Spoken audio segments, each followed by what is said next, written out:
الحمد لله رب العالمين. نحمده ونستعينه ونؤمن به ونتوكل عليه ونعوذ بالله من شرور أنفسنا ومن سيئات أعمالنا. من يهده الله فلا مضل له ومن يضلل فلا هادي له. وأشهد أن لا إله إلا الله وحده لا شريك له. وأشهد أن محمدا عبده ورسوله أرسله بالهدى ودين الحق ليظهره على الدين كله ولو كره المشركون. اللهم صل على محمد وعلى آل محمد كما صليت على إبراهيم وعلى آل إبراهيم إنك حميد مجيد. اللهم بارك على محمد وعلى آل محمد كما باركت على إبراهيم وعلى آل إبراهيم إنك حميد مجيد. أما بعد فإن خير الكلام كلام الله وخير السنن سنن محمد صلى الله عليه وسلم وشر الأمور محدثاتها وكل محدثة بدعة وكل بدعة ضلالة وكل ضلالة في النار. أعوذ بالله السميع العليم من الشيطان الرجيم. يا أيها الذين آمنوا اتقوا الله حق تقاته ولا تموتن إلا وأنتم مسلمون. يا أيها الذين آمنوا اتقوا الله وقولوا قولا سديدا يصلح لكم أعمالكم ويغفر لكم ذنوبكم ومن يطع الله ورسوله فقد فاز فوزا عظيما. بسم الله الرحمن الرحيم. يا أيها الذين آمنوا كونوا قوامين لله شهداء بالقسط ولا يجرمنكم شنآن قوم على ألا اعدلوا هو أقرب للتقوى واتقوا الله إن الله خبير بما تعملون.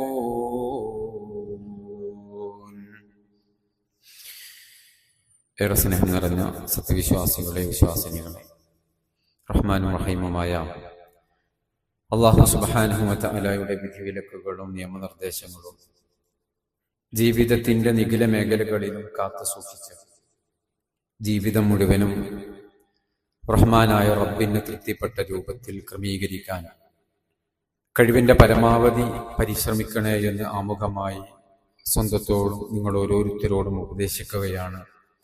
അർഹിക്കുന്ന ഗൗരവത്തിൽ തന്നെ വസിയ്യത്ത് ചെയ്യുകയാണ്. അല്ലാഹു സുബ്ഹാനഹു വ തആല നമ്മെ എല്ലാവരെയും അവന്റെ മുത്തഖീങ്ങളായ സ്വാലിഹീങ്ങളായ അടിമകളുടെ കൂട്ടത്തിൽ ഉൾപ്പെടുത്തി അനുഗ്രഹിക്കുമാറാവട്ടെ. പാരത്രിക ലോകത്ത് മഹാന്മാരായ അമ്പിയാക്കളോടും ഔലിയാക്കളോടും ശുഹദാക്കളോടും സാലിഹുകളോടും ഒപ്പം സ്വർഗത്തിൽ പ്രവേശിക്കുന്ന മഹാഭാഗ്യവാന്മാരുടെ കൂട്ടത്തിൽ അല്ലാഹു നമ്മെ എല്ലാവരെയും ഉൾപ്പെടുത്തി അനുഗ്രഹിക്കുമാറാവട്ടെ. സഹോദരങ്ങളെ, ലോകത്തിന്റെ വ്യത്യസ്തമായ കോണുകളിൽ നിന്ന് കാലങ്ങളായി പരിശുദ്ധ ഇസ്ലാമിനെ കുറിച്ചും വർഗീയതയുടെ മതമാണ്, വിദ്വേഷത്തിന്റെയും അക്രമത്തിന്റെയും മതമാണ്, അനീതിയുടെയും അധർമ്മത്തിന്റെയും മതമാണ്, മറ്റുള്ളവരെ കൊല്ലുവാനും കൊലവിളിക്കുവാനും താൽപര്യപ്പെടുന്ന മതമാണ്.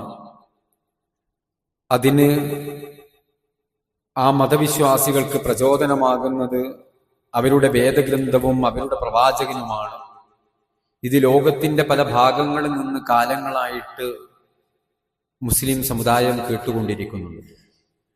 നമ്മുടെ രാജ്യത്തും ഏതാനും പതിറ്റാണ്ടുകളായി ഇത്തരത്തിലുള്ള കുപ്രചരണങ്ങൾ നമ്മൾ കേട്ടുകൊണ്ടിരിക്കുന്നു.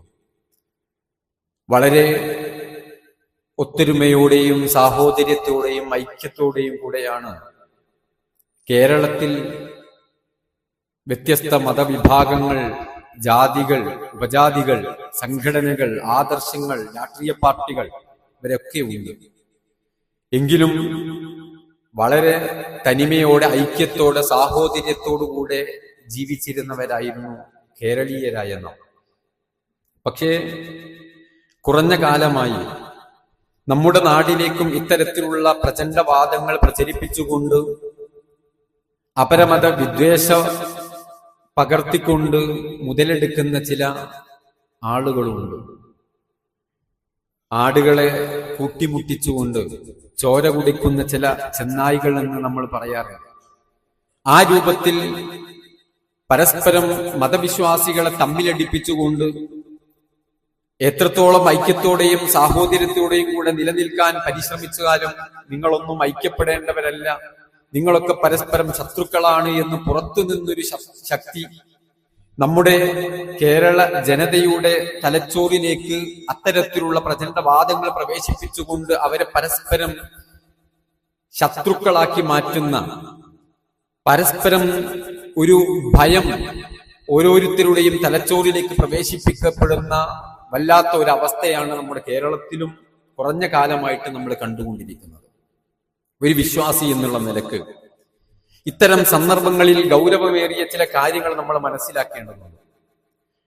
ഒരു മുസ്ലിം എന്നുള്ള നിലക്ക് നമ്മൾ ആത്യന്തികമായി മനസ്സിലാക്കേണ്ടത് പരിശുദ്ധ ദീനുൽ ഇസ്ലാമിനെ കുറിച്ച് തന്നെ. സാഹോദര്യത്തിന്റെയും ഐക്യത്തിന്റെയും മാനവികതയുടെയും ഒക്കെ ഏറ്റവും ഉദാത്തമായ അധ്യാപനങ്ങളാണ്, മാതൃകകളാണ് പരിശുദ്ധ ദീനുൽ ഇസ്ലാം മുന്നോട്ട് വെക്കുന്നത്. വിശുദ്ധ ഖുർആനിന്റെ വചനങ്ങൾ എടുത്ത് പരിശോധിച്ചു നോക്കിയാൽ, അള്ളാഹുവിന്റെ റസൂൽ സല്ലല്ലാഹു അലൈഹി വസല്ലമയുടെ തിരുവചനങ്ങൾ, ഹദീസുകൾ എടുത്ത് പരിശോധിച്ചു നോക്കിയാൽ ഐക്യത്തിനെതിരെ നിൽക്കുന്ന, സാഹോദര്യത്തിനെതിരെ നിൽക്കുന്ന, മാനവികതയ്ക്കെതിരെ നിൽക്കുന്ന ഒരു അരവരി പോലും നമുക്ക് കാണാൻ കഴിയില്ല. മാത്രമല്ല, ഇതൊക്കെ ഊട്ടിയുറപ്പിച്ചുകൊണ്ട് ഒരു പൊതുസമൂഹത്തിൽ, ബഹുമുഖ സമൂഹത്തിൽ എങ്ങനെ ഒരു മുസ്ലിം ജീവിക്കണമെന്ന് വളരെ കൃത്യവും വ്യക്തവുമായി അള്ളാഹുവിന്റെ പരിശുദ്ധ ദീനുൽ ഇസ്ലാം നമുക്ക് പഠിപ്പിച്ചു തരുന്നുണ്ട്. വിശുദ്ധ ഖുർആൻ സൂറത്തുൽ ഹുജറാത്തിലെ 13-ാമത്തെ വചനം നമുക്ക് ഓരോരുത്തർക്കും പരിചിതമുള്ളതാണ്. അല്ലാഹു സുബ്ഹാനഹു വ തആല ആ ആയത്തിലൂടെ പറയുന്നത് യാ അയ്യുഹന്നാസ്, അല്ലാഹു വിളിക്കുന്നത് മനുഷ്യരെ എന്നാണ്. മനുഷ്യരെ, ഇന്നാ ഖലഖനാകും മിൻ ദക്കരിൻ വ ഉൻസ, നിങ്ങളെ നാം സൃഷ്ടിച്ചിട്ടുള്ളത് ഒരു പെണ്ണിൽ നിന്നും ഒരു ആണിൽ നിന്നുമാണ്. വജഅൽനാകും ശുഊബൻ വഖബായില ലിതആറഫു, വ്യത്യസ്ത ഗോത്രങ്ങളും ഉപഗോത്രങ്ങളും വിഭാഗങ്ങളുമാക്കി നിങ്ങളെ നാം മാറ്റിയിട്ടുള്ളത് ലിതആറഫു, തമ്മിൽ തല്ലുവാനും പ്രശ്നങ്ങൾ ഉണ്ടാക്കുവാനും വിദ്വേഷങ്ങൾ പ്രചരിപ്പിക്കുവാനും അല്ല, മറിച്ച് ലിതആറഫു, നിങ്ങൾക്കൊരു മഅരിഫത്ത് ഉണ്ടാവാൻ, നിങ്ങൾക്കൊരു അഡ്രസ് ഉണ്ടാവാൻ, നിങ്ങൾ തിരിച്ചറിയുന്നതിന് വേണ്ടിയിട്ടാണ് എന്ന് അല്ലാഹു സുബ്ഹാനഹു വ തആല. നിങ്ങൾ ആരും വലിയവരല്ല, കാരണം നിങ്ങളൊക്കെ സൃഷ്ടിച്ചിട്ടുള്ളത് മിൻ ദക്കരിൻ വ ഉൻസ, ഒരു ആണിൽ നിന്നും ഒരു പെണ്ണിൽ നിന്നുമാണ്. പിന്നെ ആരാണ് വ്യത്യസ്തർ? ആർക്കാണ് വലിപ്പം കൂടുതൽ? ആരാണ് മോശക്കാർ? ആരാണ് ഉന്നതർ? ഇല്ല എന്ന് റഹ്മാനായ റബ്ബ് സുബ്ഹാനഹു വ തആല പഠിപ്പിക്കുന്നു. ഇന്ന അക്രമക്കും ഇൻദല്ലാഹി അത്ഖാക്കും. അങ്ങനെ തീരെ ഔന്നിത്യമില്ല എന്നല്ല, ചില ആളുകൾക്കുണ്ട്. ആരാണവർ? ഇന്ന അക്രമക്കും, നിങ്ങളിൽ ആദരണീയരായ സ്ഥാനമാനങ്ങളിൽ ലഭിക്കുന്നവർ, മഹിതമായ സ്ഥാനമാനങ്ങളിൽ ലഭിക്കുന്നവർ, മഹത്വമുള്ളവർ അത്ഖാക്കും, തഖ്വയുള്ളവരാണ്. ദൈവത്തിന്റെ, റഹ്മാനായ റബ്ബിന്റെ, സൃഷ്ടാവിന്റെ നിയമാവലികൾ കാത്തു സൂക്ഷിച്ചുകൊണ്ട് ധർമ്മനിഷ്ഠയിൽ അധിഷ്ഠിതമായി ജീവിതം നയിക്കുന്നവരാരോ അവരാണ് ഇന്ന അക്രമക്കും, നിങ്ങളിൽ ഏറ്റവും നല്ലവർ, ആദരണീയരാകർ എന്ന് അല്ലാഹു സുബ്ഹാനഹു വ തആല പഠിപ്പിക്കുന്നു. അവർക്കാണ് മഹിതമായ സ്ഥാനമുള്ളത്, അവർക്കാണ് ഉന്നതമായ സ്ഥാനമാനങ്ങൾ ഉള്ളത് എന്ന് അല്ലാഹു സുബ്ഹാനഹു വ തആല സൂറത്തുൽ ഹുജറാത്തിന്റെ 13-ാമത്തെ വചനത്തിൽ, നിങ്ങൾ വ്യത്യസ്തരല്ല, തമ്മിൽ തല്ലേണ്ടവരല്ല, ഐക്യത്തിനെതിരെ നിൽക്കേണ്ടവരല്ല, വിദ്വേഷം പ്രചരിപ്പിക്കേണ്ടവരല്ല. ഇതൊരു മുസ്ലിമിന്റെ നിലപാട്. ഇതിന്റെ ഓപ്പോസിറ്റ് ആയിട്ട് ഒരു മുസ്ലിമിൽ നിന്ന് ഉണ്ടായിക്കൂടാ എന്നുള്ളതാണ് അള്ളാഹു പഠിപ്പിക്കുന്നത്. നോക്കൂ, റസൂലുള്ളാഹി സ്വല്ലല്ലാഹു അലൈഹി വസല്ലമയുടെ വചനം, ലാ ഫദ്ല ലിഅറബിയ്യിൻ അലാ അജമി വലാ ലിഅജമിയ്യിൻ അലാ അറബി. ഒരു അറബിക്ക് അനറബിയേക്കാളോ ഒരു അനറബിക്ക് അറബിയേക്കാളോ, വലാ ലിഅബ്യദ അലാ അസ്വദ വലാ അസ്വദ ലിഅബ്യദ്. ഒരു വെളുത്തവന് കറുത്തവനേക്കാളോ ഒരു കറുത്തവന് വെളുത്തവനേക്കാളോ. ഈ സംസ്കാരത്തിലൊക്കെ ഉന്നതമായ വൈജ്ഞാനിക തലത്തിലൊക്കെ ഉന്നതമായ തലങ്ങളിലേക്ക് മനുഷ്യൻ പുരോഗതി പ്രാപിച്ചു എന്നൊക്കെ പറയുമ്പോൾ ഇന്നും ജാതീയതയുടെ പേരിൽ, നിറത്തിന്റെ പേരിൽ, ഭാഷയുടെ പേരിൽ, ദേശത്തിന്റെ പേരിൽ അപരവൽക്കരിക്കപ്പെടുന്ന ആളുകൾ ഇന്നും നിലവിലുണ്ട്. പ്രയാസപ്പെടുന്ന ആളുകളുണ്ട്, സങ്കടപ്പെടുന്ന ആളുകളുണ്ട്. അവിടെയാണ് കാരുണ്യത്തിന്റെ തിരുദൂതർ ഈ മാനവികതയുടെ ആദർശം മനുഷ്യരാശിയോട് പറയുന്നത്. അറബിക്ക് അനറബികയേക്കാൾ യാതൊരു തരത്തിലുള്ള പ്രത്യേകതയുമില്ല. വെളുത്തവന് കറുത്തവനേക്കാൾ ഒരു തരത്തിലുള്ള മേൽക്കോയ്മയുമില്ല. എല്ലാവരെ കുറിച്ചിട്ടും റസൂലുള്ള പറയും, ഇല്ലാ ബിത്തഖ്വ. ആരാണ് റബ്ബിന്റെ നിയമങ്ങൾ അനുസരിച്ച് ജീവിക്കുന്നവന്, അവൻ കറുത്തവനാവട്ടെ, അവൻ പാവപ്പെട്ടവനാവട്ടെ, അവൻ താഴ്ന്ന ജാതിക്കാരനാവട്ടെ, അവനാണ് റബ്ബിന്റെ സമീപത്ത് ഉന്നതനെന്ന് റസൂലുള്ളാഹി സ്വല്ലല്ലാഹു അലൈഹി വസല്ലം. ഇതാണ് ഐക്യത്തിന്റെ, ഇതാണ് സാഹോദര്യത്തിന്റെ, ഇതാണ് ഔന്നിത്യത്തിന്റെ, ഇതാണ് മാനവികതയുടെ ദർശനമെന്ന് ഇസ്ലാം പഠിപ്പിക്കും. ഇതിനപ്പുറത്തൊന്നുമില്ല. ആ ഹദീസ് റസൂലുള്ളാഹി അവസാനിപ്പിക്കുന്നത് അന്നാസു മിൻ ആദം വആദമു മിൻ തുറാബ്. മനുഷ്യരെ, നിങ്ങളിൽ ആരാണ് ഉന്നത? അന്നാസു മിൻ ആദം. മനുഷ്യരായി പിറന്നവരെല്ലാം മിൻ ആദം, ആദിമ മനുഷ്യനായ ആദമിന്റെ സന്തതിയാണ്. ആദമോ മിൻ തുറാബ്, മണ്ണിൽ നിന്നുള്ളവരാണ്. ആർക്കാണ് വലിയ സ്ഥാനം? ആരാണ് വലിയ തറവാട്ടുകാർ? ആരാണ് വലിയവർ? ആർക്കാണ് വലിയ സ്ഥാനമുള്ളവർ? എല്ലാവരും മണ്ണിൽ നിന്ന് സൃഷ്ടിക്കപ്പെട്ട ആദമിന്റെ മക്കളാണെന്ന് അള്ളാഹുവിന്റെ റസൂൽ സല്ലല്ലാഹു അലൈഹി വസല്ലം വളരെ കൃത്യമായി കൊണ്ട് പഠിപ്പിച്ചു കൊടുക്കുകയാണ്, മനുഷ്യരെ പഠിപ്പിക്കുകയാണ്. ഇവിടെയാണ് നമ്മൾ മനസ്സിലാക്കേണ്ടത്. ഇതാണ് സാഹോദര്യത്തിന്റെയും മാനവികതയുടെയും ഔന്നിത്യമായ ആദർശം. ഇതാണ് ഇസ്ലാമിന്റെ ആദർശം.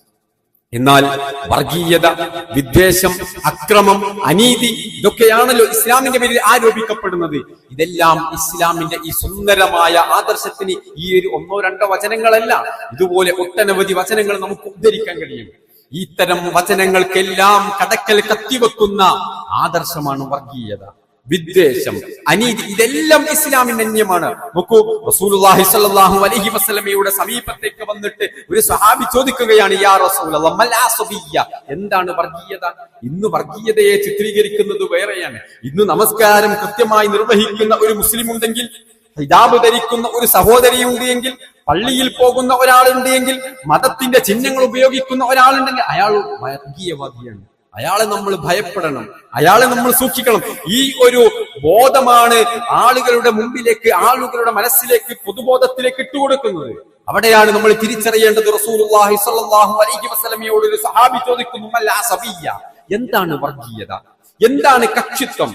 നബി സല്ലല്ലാഹു അലൈഹി വസല്ലമ മറുപടി പറഞ്ഞു, അൻ തുഈന ഖൗമക അല ദുൽം, അക്രമത്തിൽ, തിന്മയിൽ നിന്റെ സമൂഹത്തെ നീ സഹായിക്കലാണ്. എങ്ങനെ? നിന്റെ സമൂഹത്തിൽ തിന്മയുണ്ട്, തെറ്റ് നിങ്ങളുടെ ഭാഗത്താണ്, എന്നിട്ടും നിന്റെ കൂട്ടത്തിലുള്ള ആളെ നീ സഹായിക്കുന്നുണ്ടെങ്കിൽ, അവനോടൊപ്പം നീ നിൽക്കുന്നുണ്ടെങ്കിൽ, അതാണ് അക്രമം, അതാണ് അനീതി, അതാണ് വർഗീയത എന്ന് റസൂലുള്ളാഹി സ്വല്ലല്ലാഹു അലൈഹി വസല്ലം. അവിടെയാണ് വർഗീയത. നബി സല്ലല്ലാഹു അലൈഹി വസല്ലമയോട് ഒരു സഹാബി ചോദിക്കുന്നുണ്ട്, അമിനൽ അസബിയ്യത്തി അൻ യുഹിബ്ബ റജുലു ഖൗമു, റസൂലേ, തന്റെ കൂട്ടത്തിലുള്ള ഒരാളെ, തന്റെ സമുദായത്തിലുള്ള ഒരാളെ സ്നേഹിക്കുന്നത് വർഗീയതയാണോ? റസൂലുള്ളാഹി സ്വല്ലല്ലാഹു അലൈഹി വസല്ലം തിരുത്തി കൊടുത്തില്ല, അല്ല, അത് വർഗീയതയല്ല.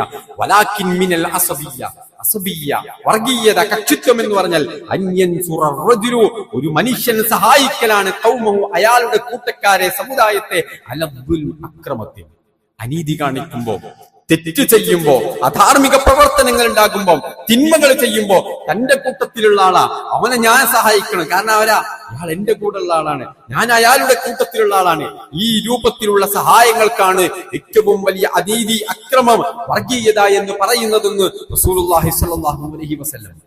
സൂറത്തു മാഇദയിലെ 8-ാമത്തെ വചനമാണ് ആമുഖമായി ഞാൻ നിങ്ങളെ പൊതികൽപ്പിച്ചത്. നോക്കൂ, അല്ലാഹു സുബ്ഹാനഹു വ തആല പറയുന്നു, യാ അയ്യുഹല്ലദീന ആമനൂ കുനൂ ഖവാമീന ലില്ലാഹി ശുഹദാ ബിൽ ഖിസ്ത് വിശ്വാസികളെ, യാ അയ്യുഹല്ലദീന ആമനു, വിശ്വാസികളെയാണ് അള്ളാഹു വിളിക്കുന്നത്. സത്യവിശ്വാസികളെ, കൂനു ഖവ്വാമീന ലില്ലാഹ്, നിങ്ങൾ അള്ളാഹുവിന് വേണ്ടി നിലകൊള്ളുന്നവരാവണം. ശുഹദാഅ ബിൽ ഖിസ്ത്, അതേ രൂപത്തിൽ തന്നെ നീതിക്ക് സാക്ഷ്യം വഹിക്കുന്നവരാവണം നിങ്ങൾ. നീതി നിലനിർത്താൻ, നീതി എവിടെയുണ്ടോ അവിടെയാണ് വിശ്വാസി. അക്രമം, വർഗീയത, വിദ്വേഷം, അപരമത വിദ്വേഷം, മറ്റുള്ളവരെ ആക്രമിക്കുക, ഇതെല്ലാം അനീതിയാണ്. ഈ ആദർശത്തിന്, അള്ളാഹു പഠിപ്പിച്ച ആദർശത്തിനെതിരാണ്. ഇങ്ങനെ ഒരു വിശ്വാസിയിൽ നിന്നുണ്ടാവില്ല, ഉണ്ടാവരുത് എന്നുള്ളതാണ് ഇസ്ലാമിന്റെ അധ്യാപനം. ഇനി അങ്ങനെ ഒരാൾ ചെയ്യുകയാണെങ്കിലോ സംശയലേശമന്യേ നമുക്ക് പറയാം അത് ഇസ്ലാമിൽപ്പെട്ടതല്ല, അയാൾക്ക് മുസ്ലിമിന്റെ ആദർശമല്ല, അയാൾ ഒരു യഥാർത്ഥ വിശ്വാസിയല്ല. കാരണം അള്ളാഹുവിന്റെ ആദർശത്തിന്റെ കടക്കൽ കത്തിവെക്കുന്ന പ്രവർത്തനങ്ങളും വിശ്വാസങ്ങളും പ്രചരണങ്ങളും അയാളുടെ ഭാഗത്ത് നിന്നുണ്ടെങ്കിൽ തീർത്തും അയാൾ ഇസ്ലാമിൽ നിന്ന് പുറത്താണ്, ഒരു സംശയവുമില്ല. അത്തരം പ്രവർത്തനങ്ങൾ എവിടെയെങ്കിലും ഉണ്ട് എങ്കിൽ അതെടുത്തു പിടിച്ചിട്ടാണ് ചിലരെന്ത് ചെയ്യുക, പൊക്കിക്കാണിക്കുക. കണ്ടോ, ഇയാളുടെ പേര് മുസ്ലിമാണ്, റേഷൻ കാർഡിൽ ഇയാൾ മുസ്ലിമാണ്, വോട്ടർ ഐ ഡിയിൽ ഇയാൾ മുസ്ലിമാണ്, ബർത്ത് സർട്ടിഫിക്കറ്റിൽ ഇയാൾ മുസ്ലിമാണ്. അല്ല, അല്ലാഹു സുബ്ഹാനഹു വ തആലയുടെ ഈ ആദർശം ഉൾക്കൊള്ളുന്നവരുണ്ടെങ്കിൽ അവർ മാത്രമാണ് മുസ്ലിം. നോക്കൂ, അല്ലാഹുവിന്റെ വിശുദ്ധ ഖുർആൻ പറയുന്നു, എന്നിട്ട് അല്ലാഹു പറയുന്നു, വലാ യദ്രിമന്നകും ശനആനു ഖൗമിൻ അലാ അല്ലാ തഅദിലു. സഹോദരങ്ങളെ, ഒരു ജനതയോടുള്ള അമർഷം നീതി പാലിക്കാൻ നിങ്ങൾക്ക് പ്രചോദനമാവരുത്, നിങ്ങൾക്ക് പ്രേരകമാകരുത്. നമുക്കൊരു ടീമിനോട് വെറുപ്പുണ്ട്, അവര് നമ്മളോട് എന്തെങ്കിലും ഒരു പ്രശ്നമുണ്ട്, ഒരു കിട്ടിയ ചാൻസിൽ അവരെ ആക്രമിക്കാന്, തെറ്റായിക്കോട്ടെ, നമുക്കറിയത് തെറ്റാന്ന്, അറിയാം ഇത് അനീതിയാണെന്ന്, എങ്കിലും വിശ്വാസികളെ എന്ന് വിളിച്ചിട്ടാണ് അള്ളാഹു പറയുന്നത്, നിങ്ങളുടെ ജീവിതത്തിൽ വലാ യജ്രിമന്നകും ശനആനു ഖൗമിൻ, ഒരു സമൂഹത്തോടുള്ള ഈർഷ്യത, വെറുപ്പ് നിങ്ങൾക്ക് പ്രേരകമാകരുത്, അലാ അല്ലാ തഅദിലു, അനീതി പ്രവർത്തിക്കാൻ, അവരോട് അനീതി കാണിക്കാൻ നിങ്ങൾക്കത് പ്രേരകമാകരുത്. വിശ്വാസികളെ, നിങ്ങളുടെ ജീവിതത്തിൽ നീതി നിയലിച്ചു നിൽക്കണം. അതാണ് തഖ്വയോട് ഏറ്റവും അടുത്തിട്ടുള്ളത്, അതാണ് ഒരു മുത്തഖിയുടെ സ്വഭാവം. എന്നിട്ട് അല്ലാഹു പറഞ്ഞു, വത്തഖുല്ലാഹ്, നിങ്ങൾ അല്ലാഹുവിനെ സൂക്ഷിച്ച് ജീവിക്കണേ. ഇന്നല്ലാഹ ഖബീറും ബിമാ തഅമലൂൻ, അല്ലാഹു സുബ്ഹാനഹു വ തആല നിങ്ങളുടെ ഓരോ പ്രവർത്തനങ്ങളും അതിസൂക്ഷ്മമായി കൊണ്ട് നോക്കിക്കാണുന്നുണ്ട് എന്ന് അല്ലാഹു സുബ്ഹാനഹു വ തആല പഠിപ്പിക്കുന്നു. വളരെ ഗൗരവത്തോടുകൂടെ വിശ്വാസികൾ മനസ്സിലാക്കേണ്ട വചനമാണത്. ഓരോ വിഷയത്തിലും ഇത് എത്രത്തോളം നോക്കൂ. സൂറത്തു നിസായിലെ 135-ാമത്തെ ആയത്തിൽ അല്പം കൂടെ വ്യത്യസ്തമായ എന്നാൽ ഇതേ ആശയം ലഭിക്കുന്ന ഒരായത്ത് അള്ളാഹു വിളിക്കുന്നു, യാ അയ്യുഹല്ലദീന ആമനു, സത്യവിശ്വാസികളെ, കൂനു ഖവ്വാമീന ബിൽ ഖിസ്തി ശുഹദാഅ ലില്ലാഹി, നിങ്ങൾ അല്ലാഹുവിന്റെ സാക്ഷികളാവണം, നിങ്ങൾ നീതി നിലനിർത്തുന്നവരാവണം, നീതിക്ക് വേണ്ടി പരിശ്രമിക്കുന്നവർ, നീതിയുടെ ഭാഗത്താണ് നിങ്ങൾ നിലകൊള്ളേണ്ടത്. എന്നിട്ട് അള്ളാഹു പറയുന്നത് നോക്കൂ, വലൗ അലാ അൻഫുസിക്കും, നിങ്ങൾ ആ ഭാഗത്ത് നിൽക്കുമ്പോ, ആ നിലപാടെടുക്കുമ്പോ, ആ സമീപനമാകുമ്പോ, വലൗ അലാ അൻഫുസിക്കും, അത് നിങ്ങൾക്കെതിരെയായിരിക്കും. ഒരു പക്ഷേ ഞാൻ സത്യം പറഞ്ഞാൽ, നീതിയോടൊപ്പം നിന്നാൽ അതൊരു പക്ഷെ എനിക്കെതിരായിരിക്കും. എങ്കിലും നിങ്ങൾ വിശ്വാസികളാണെങ്കിൽ ഈ ആദിലിന്റെ കൂടെ, നീതിയുടെ കൂടെ നിങ്ങൾ ഉണ്ടാവാവോ, അബിൽ വാലിദൈൻ, അല്ലെങ്കിൽ നിങ്ങളുടെ മാതാപിതാക്കൾക്കെതിരെയായിരിക്കും. അത് നിങ്ങളുടെ പിതാക്കന്മാർക്ക്, സ്വന്തം ബാപ്പാക്ക് എതിരെയാണെങ്കിലും നീതിയുടെ, എന്റെ വാപ്പല്ലേ, എന്റെ മോനല്ലേ, വൽ അഖ്റബീൻ, ചിലപ്പോൾ നിങ്ങളുടെ കുടുംബക്കാർക്ക്, ബന്ധുക്കൾക്കെതിരായിരിക്കും. നോക്കൂ, അല്ലാഹുവിന്റെ ആദർശം എത്ര സുന്ദരമാണ്. അക്രമത്തിനോ വിദ്വേഷത്തിനോ ഈ രൂപത്തിലുള്ള പ്രശ്നങ്ങൾക്കോ അനീതിക്കോ വർഗീയതക്കോ ഇസ്ലാം കൂട്ടുനിൽക്കുന്നില്ല എന്ന് സ്വന്തം ബാപ്പാക്കെതിരായാലും സ്വന്തം ബന്ധുക്കൾക്കെതിരായാലും സ്വന്തത്തിനെതിരായി കഴിഞ്ഞാൽ പോലും നിങ്ങൾ നീതിയുടെ ഭാഗത്തുണ്ടാവണം വിശ്വാസികളാണെങ്കിൽ എന്ന് സൂറത്തു നിസായിലെ 135-ാമത്തെ വചനത്തിൽ അല്ലാഹു സുബ്ഹാനഹു വ തആല പറയുന്നു, ഇയകുനു ഗനിയൻ ഔ ഫഖീറൻ ഫല്ലാഹു ഔലാ ബിഹിമാ. നോക്കൂ, പാവപ്പെട്ടവനുണ്ടാകും, പണക്കാരനുണ്ടാകും, ഉന്നത കുലത്തിൽപ്പെട്ടവനുണ്ടാകും, തറവാടി ഉണ്ടാകും, താഴ്ന്നവരിൽപ്പെട്ടവരുണ്ടാകും. ഇതൊന്നും നിങ്ങളുടെ വിഷയമാകരുത്.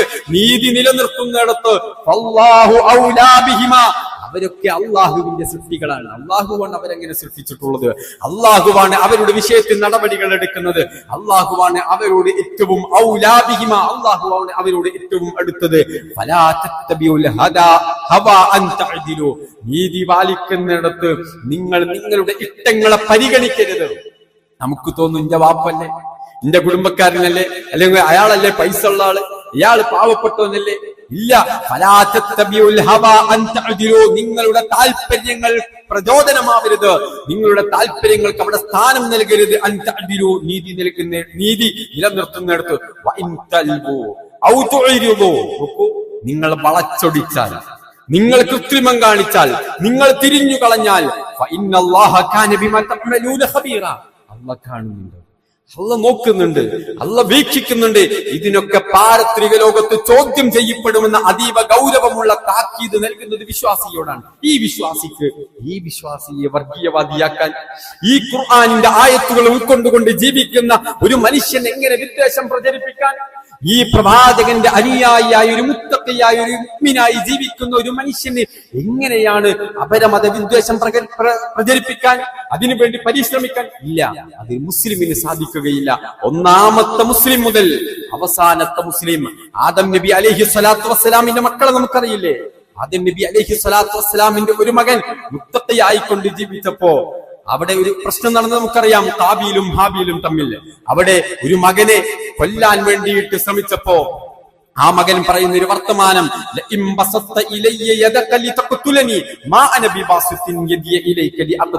നീ എന്നെ കൊല്ലാൻ വേണ്ടി ശ്രമിച്ചാൽ, നീ എന്നെ ആക്രമിക്കാൻ വേണ്ടി നീ കൈ ഉയർത്തിയാൽ എന്റെ കരങ്ങൾ നിനക്ക് നേരെ, എന്റെ കരങ്ങൾ ഉയരില്ല. നിന്നെ കൊല്ലാൻ ഞാൻ പരിശ്രമിക്കില്ല, നിന്നെ ആക്രമിക്കാൻ ഞാൻ പരിശ്രമിക്കുകയില്ല. ഇന്നി അഖാഫുല്ലാഹ റബ്ബൽ ആലമീൻ. ഇതാണ് ഒന്നാമത്തെ മുസ്ലിമിന്റെ നിലപാട്. ആദം നബിയുടെ മക്കളുടെ നിലപാട് പോലും ഇതാണ്. അവസാനത്തെ ഈ നിമിഷം വരെയുള്ള ഓരോ മുസ്ലിമിന്റെ നിലപാട് ഇത് തന്നെയാണ്. ഇന്നി അഖാഫുല്ലാഹ റബ്ബൽ ആലമീൻ. റബ്ബിന്റെ നിയമാവലികൾ ലംഘിച്ചുകൊണ്ട് ഒരു പ്രവർത്തനം എന്റെ ഭാഗത്തു നിന്നുണ്ടായാൽ ആ റബ്ബിന്റെ നിയമങ്ങള്, ആ റബ്ബിനെ ഇന്നി അഖാഫുല്ലാഹ്, ഞാൻ അല്ലാഹുവിനെ സൂക്ഷിക്കുന്നു, ഞാൻ അല്ലാഹുവിനെ ഭയപ്പെടുന്നു. ഇതാണ് ഒന്നാമത്തെ മുസ്ലിമിന്റെ നിലപാട്. ഇതാണ് ഈ നിമിഷം വരെയുള്ള ഓരോ മുസ്ലിമിന്റെയും നിലപാട് എന്നതാണ് നമ്മൾ തിരിച്ചറിയേണ്ടത്. പക്ഷെ സഹോദരങ്ങളെ, നമ്മൾ മനസ്സിലാക്കേണ്ടത്, നേരത്തെ സൂചിപ്പിച്ചതുപോലെ, ഇന്ന് വർഗീയത എന്ന് പറഞ്ഞാൽ എന്താ? ഇന്ന് പള്ളിയിൽ പോകുന്ന ആളാണ് വർഗീയത. ഇന്ന് വർഗീയവാദി ആരാണ്? ഇന്നൊരു ഹിജാബ് ധരിക്കുന്നവളാണ് വർഗീയവാദി. ഈ രൂപത്തിൽ വർഗീയതയെ ഒരു വ്യക്തി മതത്തിന്റെ ഭാഗമായ അവന്റെ ചിഹ്നങ്ങൾ കൊണ്ടു നടക്കുന്നത്, അത് ഉൾക്കൊണ്ടുകൊണ്ട് ജീവിക്കുന്നത്, അത് പൊതു ഇടങ്ങളിൽ പ്രദർശിപ്പിക്കുന്നതൊക്കെ തെറ്റാണ് എന്നും അതൊക്കെ മോശത്തരമാണ് എന്നും അതൊന്നും ശരിയല്ല എന്ന ഉപദേശങ്ങളാണ് വലിയ വലിയ സാംസ്കാരിക സമ്പന്നന്മാർ, നായകന്മാർ എന്ന് പറയുന്നവരുടെ ഉപദേശം പോലും. അതെന്തിനാണ് നിങ്ങൾ അവിടേക്ക്? അതൊക്കെ പൊതു ഇടങ്ങളല്ലേ? പൊതു ഇടങ്ങളിൽ ഇതിന്റെ ആവശ്യമുണ്ടോ? ഇങ്ങനെ മതങ്ങൾ അത് നിങ്ങളുടെ പൂജാമുറികളിൽ, നിങ്ങളുടെ ആരാധനാ കേന്ദ്രങ്ങളിൽ, നിങ്ങളുടെ വീടകങ്ങളിൽ, നിങ്ങളുടെ പള്ളികളിൽ അവിടെ മതി. ഇത് പൊതു ഇടങ്ങളിലേക്ക് ആവശ്യമില്ല. അതൊക്കെ മോശത്തരമായി കൊണ്ട് ചിത്രീകരിക്കുന്ന ഒരവസ്ഥ അത് കൊണ്ടുവരുന്നവരുണ്ടോ? അയാളെ തുറിച്ചു നോക്കുന്നു, അയാളെ ഭയപ്പെടാൻ വേണ്ടി പ്രചോദിപ്പിക്കുന്നു. അയാളെ കുറിച്ചുള്ള ഒരു ഭയം പൊതുസമൂഹത്തിന്റെ തലച്ചോറിലേക്ക് സന്നിവേശിപ്പിച്ചു കൊടുക്കുന്ന ഒരു പൊതുബോധം സൃഷ്ടിക്കുന്ന പ്രവർത്തനമാണ് ഇന്ന് നമ്മൾ കണ്ടുകൊണ്ടിരിക്കുന്നത്. നമ്മൾ തിരിച്ചറിയേണ്ടതുണ്ട്. നമ്മൾ ആരാണ് എന്ന് നമ്മൾ തിരിച്ചറിയേണ്ടതുണ്ട്. അതുപോലെ തന്നെ മറ്റുള്ളവർക്ക് നമ്മൾ തിരിച്ചറിയിച്ചു കൊടുക്കേണ്ടതുണ്ട്. മറ്റുള്ളവർക്ക് അത് പകർന്നു കൊടുക്കാനും നമ്മൾ തയ്യാറാണ്. പക്ഷേ ഈ വർഗീയവാദവും ഈ വിഷയങ്ങളൊക്കെ നമ്മൾ മനസ്സിലാക്കേണ്ടത് ഇതൊക്കെ ഒരു ഇസ്ലാമിന്റെ പേരിൽ മാത്രമേ ഉള്ളൂ. ഒരു മുസ്ലിമിന്റെ ചിഹ്നങ്ങൾ മാത്രമാണ് ഭയപ്പാടുകൾ സൃഷ്ടിക്കുന്നത്, അല്ലെ? ഒരു പ്രിൻസിപ്പൽ പറഞ്ഞത് അങ്ങനെയാണ്. തട്ടമിട്ട് കുട്ടികൾ വരുന്ന സമയത്ത് തട്ടം കാണുമ്പോ മറ്റു കുട്ടികൾക്ക് ഭയം തോന്നുന്നു എന്നാണ്. തമാശ തോന്നുന്നത് അത് പറയുന്ന അധ്യാപിക അതിലും വലിയ തട്ടം ധരിച്ചിട്ടാണ് അത് പറയുന്നത്. മാത്രമല്ല, ഇതേ തട്ടം ധരിച്ചുകൊണ്ട് അക്കാലമത്രയും പൊതുസമൂഹത്തിനിടയിൽ പൊതുവിദ്യാലയത്തിൽ ആ അധ്യാപിക പഠിച്ചിട്ടുണ്ട് എന്നുകൂടെ നമ്മൾ മനസ്സിലാക്കുമ്പോ അന്നൊന്നുമില്ലാത്തൊരു ഭയം ഇന്ന് സൃഷ്ടിക്കുന്നത് എന്തിനാണ്? അവർക്കൊക്കെ കൃത്യമായ ലക്ഷ്യങ്ങളുണ്ട്. ഇത്തരം വാർത്തകൾ കേട്ട്, ഇത്തരം പ്രചരണങ്ങൾ കേട്ട് പലപ്പോഴും നമ്മൾ പോലും അവിടെയാണ് നമ്മൾ മനസ്സിലാക്കേണ്ടത്. നമ്മുടെ സമൂഹത്തിൽ പെട്ട ചില ആളുകൾ പോലും ചോദിക്കുന്നു, അങ്ങനെയൊക്കെ നമ്മൾ വാശി പിടിക്കേണ്ടതുണ്ടോ? നമുക്ക് ചില അഡ്ജസ്റ്റ്മെന്റ് ഒക്കെ ചെയ്താൽ എന്താണ് കുഴപ്പം? ഇങ്ങനെ ഒരു വാശി പിടിച്ചിട്ട് ഉണ്ടാക്കേണ്ട വിഷയങ്ങളാണ്. നമുക്കൊന്ന് ഒതുങ്ങി നിന്നുകൂടെ എന്ന് ചില ചോദ്യങ്ങൾ നമ്മുടെ ഇടയിൽ നിന്ന്, മുസ്ലിമീങ്ങളുടെ ഇടയിൽ നിന്ന് നമുക്കും ചില വിട്ടുവീഴ്ചകൾ ആയിക്കൂടെ എന്നാണ്. എന്തിനാണ് ഈ വിട്ടുവീഴ്ച? ഇത് വർഗീയവാദമാണോ? നാം ഹിജാബ് ധരിക്കുന്നത് കൊണ്ട്, നാം നമസ്കരിക്കുന്നത് കൊണ്ട്, നാം ഒരു മുസ്ലിമായി ജീവിക്കുന്നത് കൊണ്ട്, ഈ സുന്ദരമായ മാനവികതയുടെ സാഹോദര്യത്തിന്റെ ഐക്യത്തിന്റെ ഉന്നതവും ഉദാത്തവും അതുല്യവുമായ ഈ മാർഗദർശനങ്ങൾ ജീവിതത്തിലേക്ക് പകർത്തുന്നത് കൊണ്ട് ആർക്കാണ് പ്രയാസം? ആരെയാണ് ഭയപ്പെടുത്തുന്നത്? ആരെയാണ് വർഗീയവൽക്കരിക്കുന്നത്? ആർക്കെങ്കിലും ഇല്ല. ഒരാളെയും ദ്രോഹിക്കാത്ത സുന്ദരമായ ഈ ആദർശം ഉൾക്കൊള്ളുന്നത് ഒരു മുസ്ലിമിന് ഇതിൽ വിട്ടുവീഴ്ച കാണിക്കേണ്ടതില്ല. അത്തരം ഒരു ചിന്താഗതി നമ്മുടെ തലച്ചോറിലേക്ക് പ്രവേശിച്ചിട്ടുണ്ട് എങ്കിൽ നമ്മൾ ഭയപ്പെടണം. അതും ഒരു പൊതുബോധത്തിന്റെ ഭാഗമായി നമ്മുടെ തലച്ചോറിലേക്ക് കൂടെ പ്രവേശിക്കപ്പെടുന്നുണ്ട് എന്ന് നമ്മൾ തിരിച്ചറിയണം. ഇവിടെ അഭിമാനത്തോടുകൂടെ അള്ളാഹു പറഞ്ഞില്ലേ, വമൻ അഹ്സനു ഖൗലൻ മിമ്മൻ ദആ ഇലല്ലാഹ് വഅമില സ്വാലിഹൻ വഖാല ഇന്നനി മിനൽ മുസ്ലിമീൻ. അള്ളാഹു സുബ്ഹാനഹു വ തആല ചോദിക്കുകയാണ്, ആരാണ് നിങ്ങളിൽ അഹ്സൻ, ഏറ്റവും നല്ല മനുഷ്യർ, അത്യുത്തമന്മാർ ആരാണ്? മിമ്മൻ ദആ ഇലല്ലാഹ്, അല്ലാഹുവിലേക്ക് പ്രബോധനം ചെയ്യുന്ന, വഅമില സ്വാലിഹൻ, സൽക്കർമ്മങ്ങൾ നന്മകൾ പ്രവർത്തിക്കുന്ന, വഖാല ഇന്നനി മിനൽ മുസ്ലിമീൻ, ആര് എന്തൊക്കെ പറഞ്ഞാലും എന്റെ റബ്ബ് അനീതി ചെയ്യരുതെന്ന് പഠിപ്പിച്ചിട്ടുണ്ടെങ്കിൽ വർഗീയതയ്ക്ക് ക്ഷണിക്കുന്നവനും വർഗീയതയ്ക്ക് വേണ്ടി പോരാടുന്നവനും വർഗീയതയെപ്പറ്റി മരണപ്പെടുന്നവനും ലൈസ മിന്നാ, മുസ്ലിം അല്ല എന്ന് എന്റെ ഹബീബ് പഠിപ്പിച്ചിട്ടുണ്ടെങ്കിൽ ആ ഐക്യത്തിന്റെ സാഹോദര്യത്തിന്റെ മാനവികതയുടെ ദർശനം ഉൾക്കൊള്ളുന്ന ഇന്നനി മിനൽ മുസ്ലിമീൻ, അങ്ങനത്തെ ഒരു മുസ്ലിമാണ് ഞാൻ എന്ന് ചങ്കൂറ്റത്തോടെ നട്ടെല്ല് നിവർത്തിക്കൊണ്ട് പറയാനുള്ള ആർജവമുള്ളവനാവണം മുസ്ലിം. അവനേക്കാൾ ഉത്തമൻ വേറെ ആരുണ്ട് എന്ന് ചോദ്യമാണ്. അതിന് നമ്മൾ ഒരു യഥാർത്ഥ മുസ്ലിം ആവണം, ഒരു യഥാർത്ഥ ശരിയായ മുസ്ലിം ആവണം, അള്ളാഹ് പഠിപ്പിച്ച മുസ്ലിം ആവണം, റസൂലുള്ളാഹി സ്വല്ലല്ലാഹു അലൈഹി വസല്ലം പഠിപ്പിച്ച മുസ്ലിം ആവണം. ആ മുസ്ലിമായി കൊണ്ട് ജീവിക്കാനാണ് നമ്മൾ ഓരോരുത്തരും പരിശ്രമിക്കേണ്ടത്. അല്ലാഹു സുബ്ഹാനഹു വ തആല അനുഗ്രഹിക്കുമാറാവട്ടെ.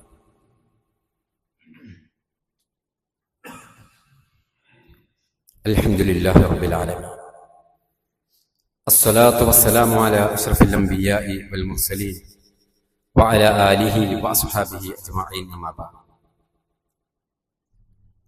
ഒരിക്കൽ കൂടെ അല്ലാഹുവിനെ സൂക്ഷിച്ച് ജീവിക്കണേ എന്ന് എല്ലാവരെയും ഓർമ്മപ്പെടുത്തുകയാണ്. യഥാർത്ഥ വിശ്വാസം സ്വീകരിക്കുന്ന ആളുകളെ സംബന്ധിച്ചിടത്തോളം പലതരത്തിലുള്ള പരീക്ഷണങ്ങളും അവരുടെ ജീവിതത്തിൽ ഉണ്ടാവുക എന്നുള്ളത് സ്വാഭാവികമാണ് എന്നാണ് പ്രമാണങ്ങൾ നമ്മെ പഠിപ്പിക്കുന്നത്. പല രൂപത്തിലുള്ള പരീക്ഷണങ്ങൾ. സൂറത്തു ബഖറയിൽ പരീക്ഷണത്തിന്റെ ഒരു വചനം പറഞ്ഞെടുത്ത് അല്ലാഹു സൂചിപ്പിക്കുന്നത് വലനബലുവന്നകും ബിശൈഇൻ മിനൽ ഖൗഫ്, അല്പം ഭയം നൽകിക്കൊണ്ടൊക്കെ നമ്മളെ പരീക്ഷിക്കുമെന്ന്. അത്തരത്തിലുള്ള ചില പ്രഖ്യാപനങ്ങളൊക്കെ നമ്മുടെ നാടുകളിൽ വരുമ്പോൾ, ചില വാർത്തകൾ വരുമ്പോൾ ചില ഭയപ്പാടുകളൊക്കെ നമുക്ക് ഉണ്ടാവുക എന്നുള്ളത് സ്വാഭാവികമാണ്. അങ്ങനെ ഭയപ്പെട്ടുകൊണ്ട് പിന്തിരിഞ്ഞോടേണ്ടവരല്ല നമ്മൾ എന്നുള്ളതാണ് ഇസ്ലാം പഠിപ്പിക്കുന്നത്. അത്തരം വാർത്തകൾ അത് NRCയുടെ രൂപത്തിലായാലും പൗരത്വ ഭേദഗതിയുടെ രൂപത്തിലായാലും ഇനി മറ്റെന്തെങ്കിലും രൂപത്തിലായാലും ഒക്കെ വരുമ്പോ, ഇപ്പൊ പുതിയ SIRന്റെ രൂപത്തിലായാലും ഒക്കെ വരുമ്പോ നമ്മൾ ചില നിലപാടുകൾ എടുക്കേണ്ടത്, ഞാനൊരു വിശ്വാസിയാണ്, ഞാനൊരു മുസ്ലിമാണ്, അവിടെ അള്ളാഹുവിൽ തവക്കുലാക്കാൻ നമുക്ക് സാധിക്കേണ്ടതുണ്ട്. അത് തവക്കുലാക്കുന്നതോടൊപ്പം റസൂലുള്ളാഹി സ്വല്ലല്ലാഹു അലൈഹി വസല്ലം പഠിപ്പിച്ചതുപോലെ ശരിയായ തവക്കുലാക്കണം. നാം പ്രവർത്തിക്കേണ്ട പ്രവർത്തനങ്ങൾ പൂർണ്ണമാവണം. നമ്മുടെ കാര്യങ്ങളൊക്കെ നമുക്ക് കൃത്യമായി കൊണ്ട് ചെയ്യാൻ സാധിക്കണം. എന്നിട്ട് അള്ളാഹുവിലേക്ക് ഏൽപ്പിച്ചു കൊടുക്കുക. ഈ SIR പുതിയ വോട്ടർ പട്ടിക ലിസ്റ്റിന്റെ അതിന്റെ ഭേദഗതി നമ്മൾ കേട്ടതാണ്. കഴിഞ്ഞ ദിവസങ്ങളിൽ വാർത്താ മാധ്യമങ്ങളിൽ നമ്മൾ തിരിച്ചറിഞ്ഞ വിഷയമാണ്. അതിൽ ഭേദഗതി വരുത്തുമ്പോൾ 50 ലക്ഷത്തോളം ആളുകൾക്ക് വോട്ട് ചെയ്യാനുള്ള അവസരം നഷ്ടപ്പെടുമെന്നൊക്കെ പറയപ്പെടുന്നുണ്ട്. പക്ഷേ നമ്മളെ സംബന്ധിച്ചിടത്തോളം ആ വിഷയത്തിൽ നമ്മൾ കൂടുതൽ ജാഗ്രത പാലിക്കേണ്ടതുണ്ട്. നമ്മൾ കൂടുതൽ ബോധവാന്മാരാവേണ്ടതുണ്ട്. അതിന്റെ നടപടിക്രമങ്ങളൊക്കെ ഏകദേശം 4-ാം തീയതി ചൊവ്വാഴ്ചയോടുകൂടെ ആരംഭിക്കുന്നു എന്നാണ്. നമ്മുടെ ബൂത്തിലെ ഓഫീസേഴ്സുമായി ബന്ധപ്പെടുമ്പോൾ, നമ്മളുമായി അവർ ബന്ധപ്പെടുമ്പോൾ അവർ താല്പര്യപ്പെടുന്ന, അവർ ആവശ്യപ്പെടുന്ന രേഖകളൊക്കെ കൊടുക്കുകയും നമ്മുടെ പേര് വോട്ടർ ലിസ്റ്റിൽ ഉണ്ട് എന്ന് നമ്മൾ ഉറപ്പുവരുത്തണം. വോട്ട് നഷ്ടപ്പെടുന്ന ഒരു അവസ്ഥ വിശ്വാസികളെ നമുക്കുണ്ടായിക്കൂടാ. നമ്മളുടെ എല്ലാവരുടെയും പേര് വോട്ടർ ലിസ്റ്റിൽ ഉണ്ട് എന്ന് നമ്മൾ നമുക്ക് ബോധ്യപ്പെടണം. അത് ഉറപ്പുവരുത്തണം. അതിന് വേണ്ട രേഖകൾ അത് കൊടുക്കാൻ, യഥാസമയങ്ങളിൽ കൊടുക്കാൻ നമ്മൾ തയ്യാറാവുക. വോട്ട് നമുക്ക് നഷ്ടപ്പെട്ടാൽ പിന്നീട് പലതും നമുക്ക് നഷ്ടപ്പെട്ടേക്കാം. അതുകൊണ്ട് അതും നമ്മുടെ ശ്രദ്ധ ആ വിഷയത്തിലും ഉണ്ടാവണമെന്നുകൂടെ ഓർമ്മപ്പെടുത്തുകയാണ്. അല്ലാഹു സുബ്ഹാനഹു വ തആല അനുഗ്രഹിക്കുമാറാവട്ടെ.